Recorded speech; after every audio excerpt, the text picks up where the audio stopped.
ప్రధానంగా తెలుసుకోవాలంటే మనం అనుకుంటున్నాం సిజేరియన్ అని చెప్తున్నారు కదా. సిజేరియన్ అంటే మనం అది ఒకటి భగవంతుడు మనకిచ్చినటువంటిది. సృష్టిలో పిల్లల్ని కనడం అనేటువంటిది భగవంతుడు నిర్దేశించినటువంటి సమయానికి మనం కనాలి. మనం ఏదో మనం లెక్కగట్టుకొని ఇప్పుడు పలానా డాక్టర్ చెప్పారని, ఆ రోజు చెప్పారని, ఆరోగ్య పరిస్థితుల రీత్యా మంచి రోజు చూసుకోమన్నారని చెప్పి మనం చూసుకొని మనం చేసుకుంటున్నాం. కానీ దానివల్ల మనకు ఆ యొక్క ముహూర్తం తాలూకు బలం వస్తుంది అంటే అది కేవలం 40% మాత్రమే. అయితే ఇందాకే చెప్పారు కదా, అది గొప్పనైనటువంటి ముహూర్తం అని.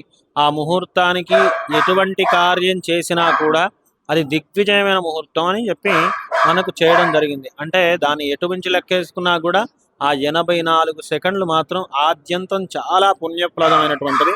ఎందుకంటే ఎప్పుడో అరుదుగా వచ్చేటువంటి ఆ గ్రహస్థితులన్నిటిని కూడా ఆ రోజు మనకు ఆ ముహూర్తానికి ఉన్నాయి కాబట్టి ఆ ముహూర్తంలో ఎటువంటి కార్యక్రమం చేసినా చాలా గొప్ప పుణ్యప్రదం అని శాస్త్రం చెబుతుంది.